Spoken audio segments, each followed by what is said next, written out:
Perkenalkan, kami dari kelompok 5. Di sini kami akan membahas materi mengenai administrasi, organisasi, dan manajemen. Sebelum memulai, ada baiknya saya memperkenalkan diri terlebih dahulu.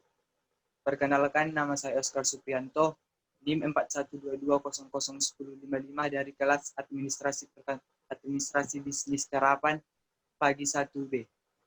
Nama Mustika Juniwa Nazara, NIM 4122001039, di mana pada pembahasan ini saya akan membahas materi tentang organisasi dan manajemen.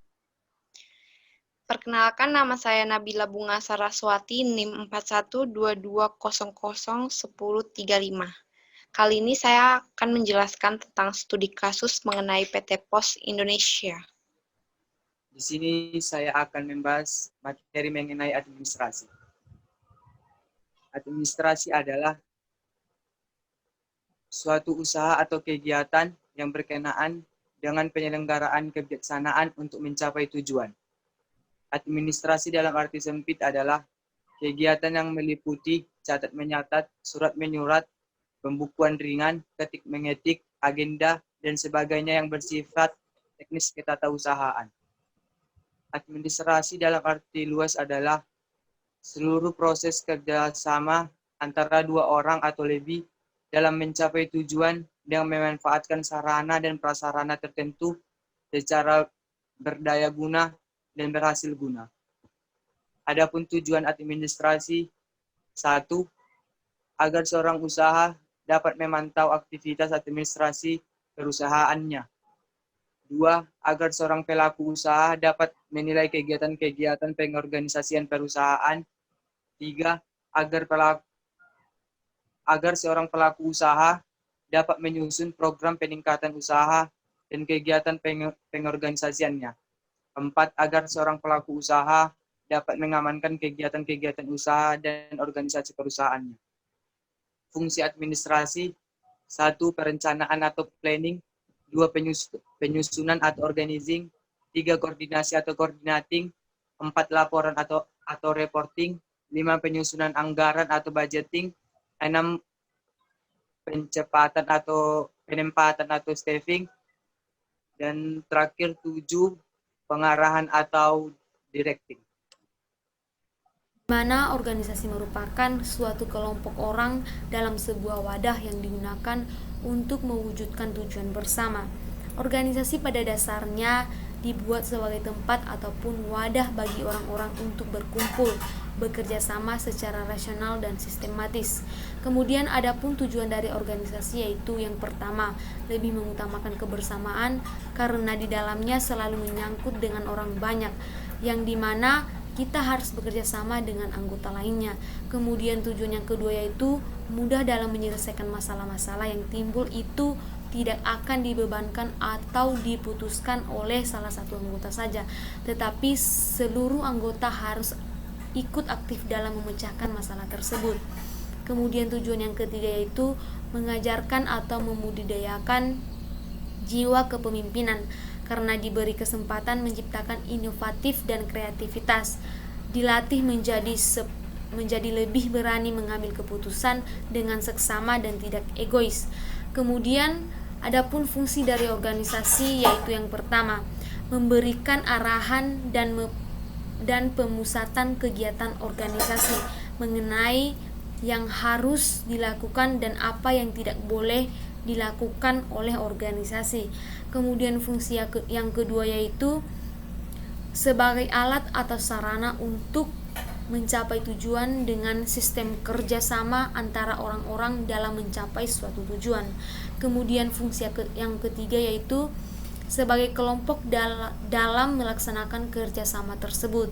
Kemudian fungsi yang keempat yaitu sebagai proses pembagian tugas atau pekerjaan yang harus dilakukan dalam usaha pencapaian tujuan.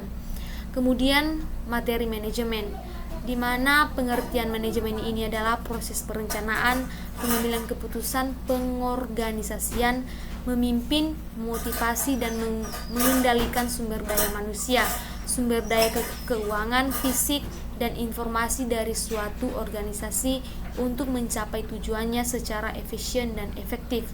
Kemudian Manajemen ini mempunyai tujuan, yaitu yang pertama mendapatkan hasil maksimal dengan upaya minimum. Kemudian yang kedua meningkatkan efisiensi faktor-faktor produksi. Yang ketiga kesejahteraan maksimum untuk pemimpin dan karyawan. Kemudian yang keempat yaitu perbaikan manusia dan keadilan sosial. Di mana juga pada manajemen ini mempunyai fungsi, yaitu yang pertama planning atau fungsi perencanaan. Kemudian yang kedua yaitu organizing atau fungsi pengorganisasian. Kemudian yang ketiga yaitu actuating atau directing yang merupakan pengarahan. Yang terakhir yaitu fungsinya controlling atau pengendalian.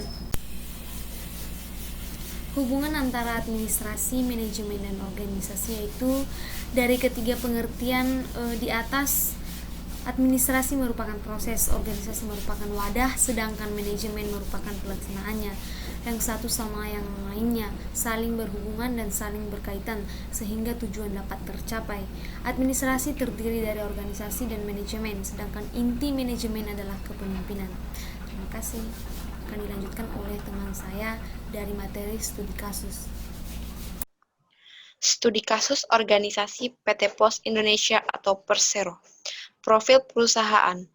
Pos Indonesia merupakan sebuah badan usaha milik negara atau BUMN Indonesia yang bergerak di bidang layanan pos. Kantor pos pertama didirikan di Batavia atau sekarang Jakarta oleh Gubernur Jenderal G.W. Baron van Elmhorst pada tanggal 26 Agustus 1746 dengan tujuan untuk lebih menjamin keamanan surat-surat penduduk, terutama bagi mereka yang berdagang dari kantor-kantor di luar Jawa dan mereka yang datang dari dan pergi ke negeri Belanda. Berikut merupakan struktur organisasi PT Pos Indonesia yang dipimpin oleh pemegang saham, lalu di bawahnya ada komisaris, lalu direktur umum, dan di bawahnya ada direktur bisnis komunikasi sejajar dengan direktur bisnis jasa keuangan. Lalu sejajar dengan direktur bisnis kurir atau operasi, lalu direktur keuangan dan direktur sumber daya manusia, dan di bawahnya terdapat wilayah pos. Menurut struktur organisasi PT Pos Indonesia, termasuk ke dalam ciri organisasi lini atau garis dan staf, yang telah dinyatakan dan diuraikan bahwa pelimpahan wewenang dalam organisasi ini berlangsung secara vertikal, yaitu dari atas ke bawah, dari seorang atasan pimpinan hingga pimpinan di bawahnya di dalam struktur organisasi PT Pos Indonesia. Di dalam organisasi tersebut, yang bertanggung jawab sebatas pada jumlah nilai saham yang disetornya atau menyetor sejumlah saham yang dimiliki dan bertanggung jawab atas kerugian perusahaan.